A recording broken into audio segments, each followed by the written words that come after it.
Bem-vindo, professor Danilo, mais Oi. uma vez, né? Tudo Antecipadamente já agradecendo por todas essas competências aqui desenvolvidas, através, né, de algumas orientações.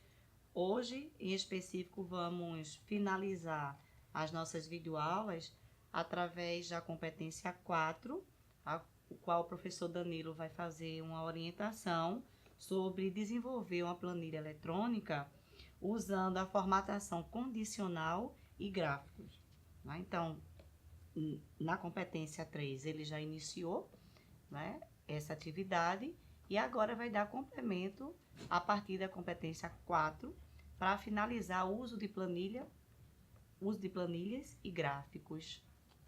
Ok. A gente vai trabalhar na mesma planilha que a gente está trabalhando na aula passada. Eu só vou mostrar alguns detalhes para vocês a mais sobre formatação condicional e criação de gráfico, que é algo simples, ok? Então, como vocês estão vendo, está aqui a mesma planilha que a gente trabalhou na semana passada. E só para lembrar vocês, a gente pode inserir funções para inserir essas funções ou fórmulas. A gente aprendeu na aula passada que, por exemplo, para a gente inserir uma função aqui embaixo, a gente simplesmente bota uma fórmula, a gente bota um ok, um igual, e a gente, por exemplo, poderia colocar aqui a média, usar a função med do próprio Excel, e a gente pode selecionar o que a gente quer saber de média. Então, com isso, selecionando esses campos que está aqui em destaque, a gente está pedindo para fazer a média, por exemplo, da primeira nota dos meus alunos. Então, aí ó, a gente tem a média de todas as notas desse aluno, onde a média geral da primeira unidade foi de 7,5. Isso é só para a gente ter uma lembrança do que a gente fez na aula passada. E, além disso, a gente vai hoje aprender o que é formatação condicional. Eu primeiro vou destacar um pouco mais da formatação condicional, que é algo bem interessante, como vocês estão vendo aqui ao lado, ó, onde você tem o que for maior que 5 está pintado de verde e o que tiver menos que 5 está pintado de vermelho.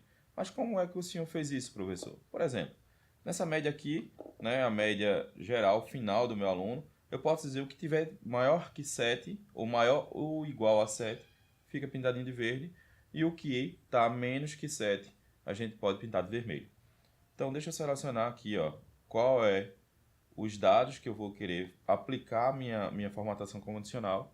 E eu chego aqui, ó, formatação condicional, e clico em gerenciar regras. Você pode usar uma formatação condicional já pré-estabelecida, desculpe.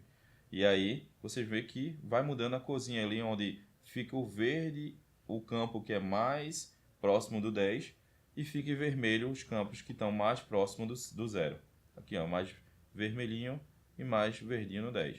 Mas não é isso que a gente quer fazer. Vou dar um Ctrl Z só para a gente voltar à perspectiva anterior. Então, formatação condicional, a gente vai gerenciar a regra. A regra que a gente quer colocar é exatamente, ó, nova regra, regra quanto uma célula específica, e a gente quer colocar o quê? Quanto o valor da célula que fique maior ou igual a 7. Então, caso a célula tenha um número maior ou igual a 7, ele vai mudar alguma coisa na célula, certo? Vai pintar a célula, mudar o texto, fazer o que for.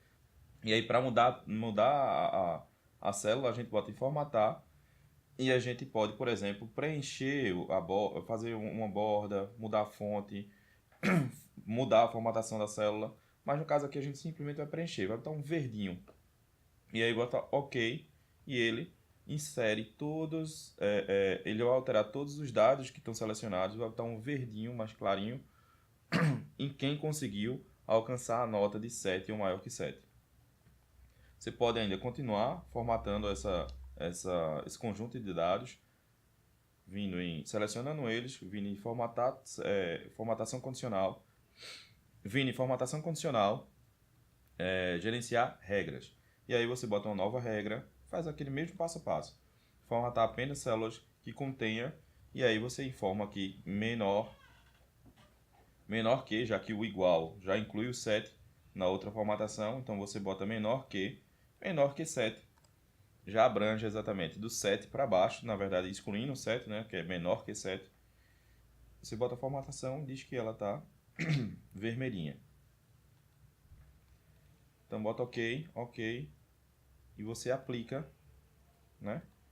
E você vê que vai ficar vermelhinho quem não conseguiu nota desculpa, fica vermelhinho quem conseguiu nota menor que 7. Não conseguiu alcançar 7. Então, você já sabe que essas pessoas que estão em vermelhinho aqui, vão para a final. Isso é um dos nossos recursos, certo? Fora isso, nessa aula a gente vai aprender ainda a inserir gráfico. E se a gente for comentar toda a parte de gráficos do Excel, a gente leva muito mais do que uma aula simples e enxuta como essa, certo? O recurso de gráfico do Excel é muito mais poderoso do que simplesmente o que eu vou exibir aqui. Mas aí fica como desafio para vocês se aventurarem dentro do Excel e mexer exatamente nas possibilidades de gráfico que você pode colocar aqui. Mas, por exemplo, eu quero ter uma noção gráfica de como foi o desempenho das notas da segunda unidade da minha turma. Então, eu seleciono as notas e simplesmente boto aqui em inserir gráfico. Aí eu posso escolher um dos tipos de gráfico que eu possa ver, mas eu vou simplesmente colocar um simples, como eu disse a vocês, certo? Bem simples, de coluna, só para a gente ter uma noção de como foi o desempenho da minha turma. Eu posso editar esse meu gráfico, pedindo para editar o gráfico, certo? Alterar o tipo de gráfico, alterar regras, redefinir estilo, mas aí fica como desafio para vocês saírem mexendo, se aventurar, sempre se aventurem, certo? Sempre tenham a curiosidade de mexer, mas aqui você tem um gráfico já pré-estruturado, você vê que teve 27 alunos e tem uma perspectiva de quem tirou o quê, certo? Quanto nota, e a gente vê que em 7 poucos conseguiram 7. A maioria deles conseguiu menos que 7 na segunda unidade. E a gente tem uma noção gráfica de como foi o desempenho da minha turma na segunda unidade. É isso. Tentem se aventurar. O Excel é uma ferramenta poderosíssima, é uma das maiores ferramentas mundiais de edição e manipulação de dados. Então, mexam, se apropriem dessa ferramenta, que ela vai ser fundamental e principalmente muito importante na vida acadêmica de cada um de vocês. Muito obrigada, professor Danilo. Obrigada pelo desenvolvimento, né, pela disponibilidade, principalmente, né, de ter em conjunto, né, desenvolvido vamos dizer, esses pequenos roteiros, que eu chamo de tutorial ou sketch, né, para que seja melhor, né, trabalhar durante as competências na disciplina. Tá? Ok. Obrigada e até mais. Até mais, pessoal.